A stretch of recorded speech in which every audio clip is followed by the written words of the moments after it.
भारत माता की। भारत माता जी।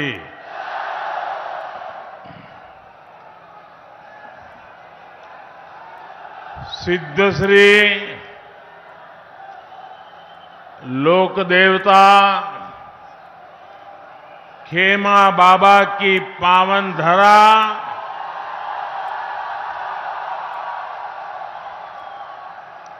बायतू में आना, इससे बड़ा सौभाग्य क्या हो सकता है।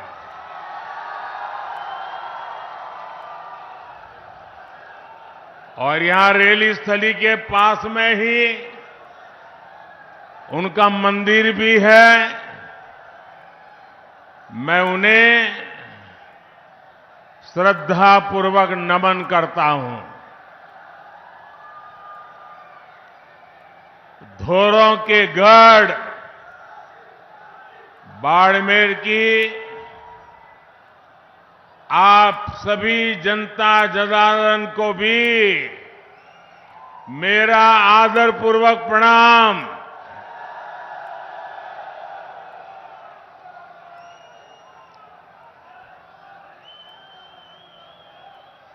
था सगलार बीज आर मारो मन खूब राजी हो।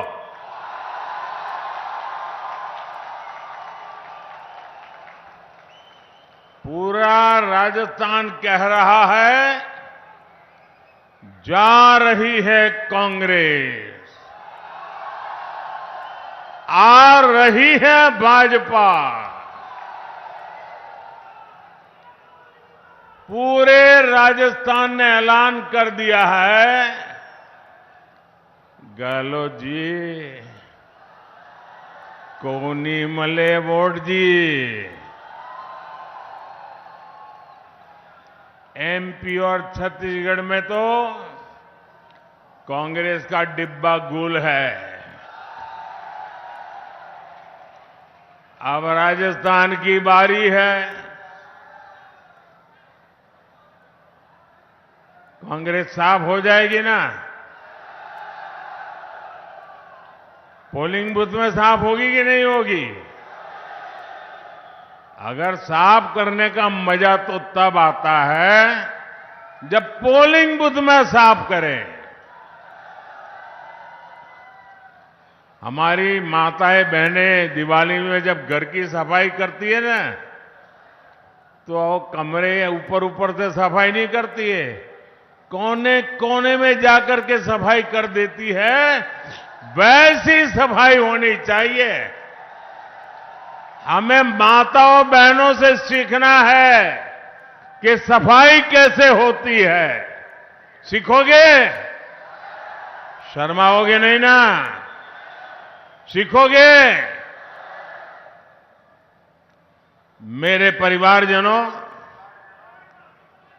पूरा देश आज भाई दूज का त्योहार मना रहा है।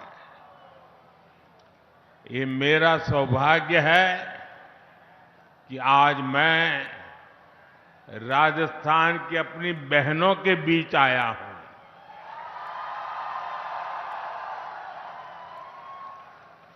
मेरा भी निरंतर प्रयास रहा है कि बहनों की हर समस्या, हर संकट को दूर कर सकूं, मेरी बहनों का जीवन आसान बना सकूं। मुझे आपके स्वास्थ्य की चिंता थी, इसलिए हमने मुफ्त गैस कनेक्शन दिए। पहले जब लकड़ी का चूल्हा जलाते थे ना, माताएं बहनें, ये आपका बेटा, ये आपका भाई एक एक चीज में कितना बारीकी से सोचता है। देखो, जब लकड़ी का या उपले का चूल्हा जलाते हैं और खाना पकाते हैं तो हमारी माताओं बहनों के शरीर में रोजाना 400 सिगारेट का धुआं जाता है। आप मुझे कहिए, अगर 2 सिगरेट भी पीते हैं तो डॉक्टर कहता है कि भाई तुझे मरना है क्या, तू सिगरेट बंद कर। मेरी माताओं बहनें, आपको गरम खाना मिले इसलिए हर दिन चूल्हे से जो धुआं निकलता था वो 400 सिगरेट जितना धुआं वो आपकी खुशी के लिए झेलती थी। माताएं बहनें, आपने तो कभी कहा नहीं और नहीं कभी हमने चुनाव संकल्प पत्र में भी लिखा था, लेकिन आपका ये भाई, आपका ये बेटा तय करके बैठा है, मैं हर परिवार को मुफ्त गैस कनेक्शन दे करके मेरी माताओं बहनों को मुक्ति दूंगा।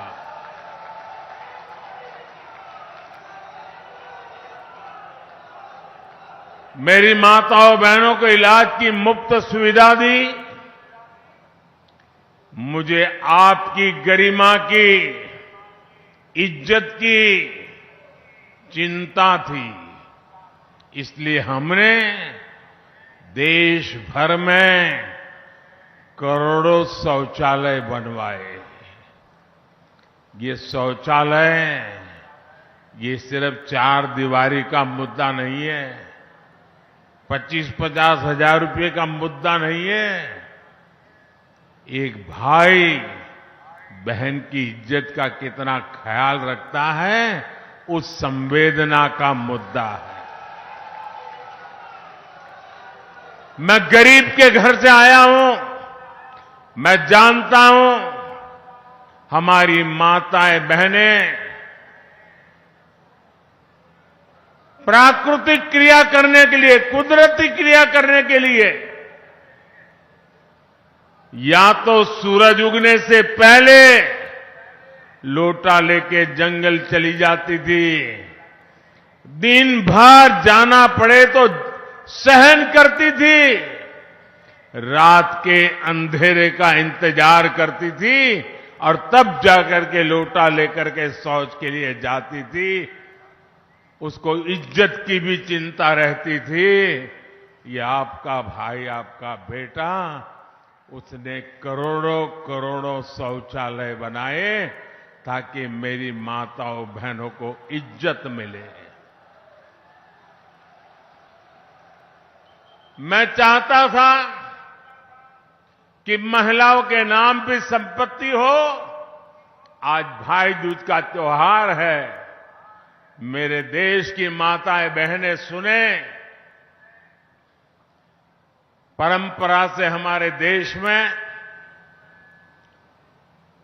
अगर घर होता है तो पति के नाम पर या पिता के नाम पर, खेत पति के नाम पर, पिता के नाम पर, दुकान पति के नाम पर, पिता के नाम पर, गाड़ी लाए, स्कूटर लाए तो वो भी पिता के नाम पर, पति के नाम पर। और पिता पति ना हो तो बेटे के नाम पर।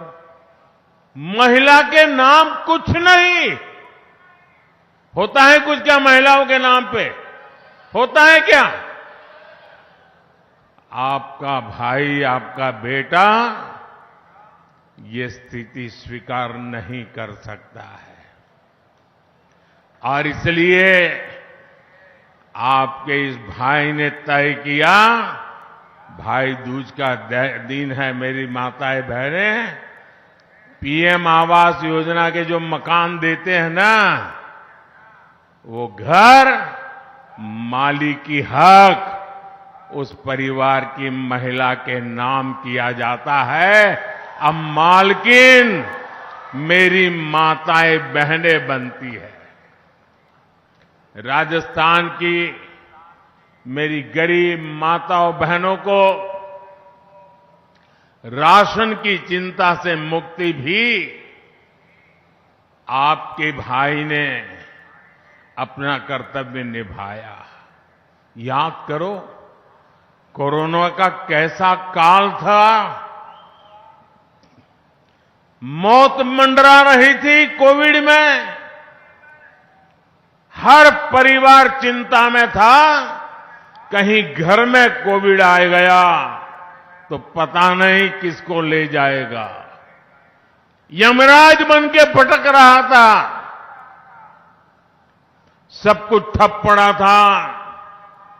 रोजी रोटी कमाने बाहर गए बच्चे भी घर लौट के आ गए थे।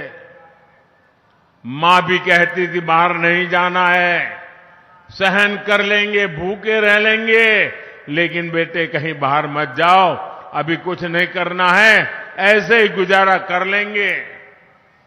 आपका ये दर्द, आप ये पीड़ा आपके बेटे ने, आपके भाई ने सुनी और मैंने तय किया कि एक भी गरीब का घर का चूल्हा बुझने नहीं दूंगा।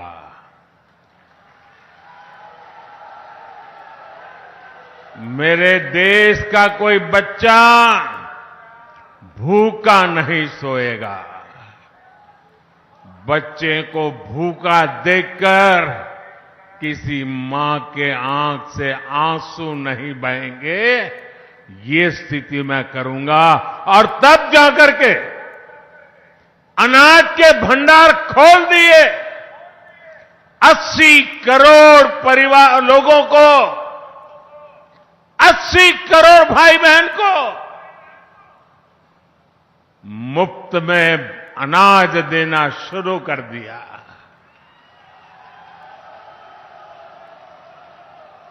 हम तो राजस्थान के लोग हैं, दया पुण्य में भी विश्वास करते हैं। आप मुझे अपने घर पे कोई गरीब आ जाए या अड़ोस पड़ोस में कोई गरीब है, उसको रोटी खिलाते हैं तो मन में संतोष होता है कि नहीं होता है? जरा सबके सब जवाब दो। जिसने नहीं खिलाई है मत देना, जिसने अपने जीवन में कुछ ऐसा काम किया वो बताइए, संतोष होता है कि नहीं होता है? जब ऐसा पुण्य काम करते हैं तो पुण्य मिलता है कि नहीं मिलता है? पुण्य मिलता है कि नहीं मिलता है? जब मोदी ने 80 करोड़ लोगों को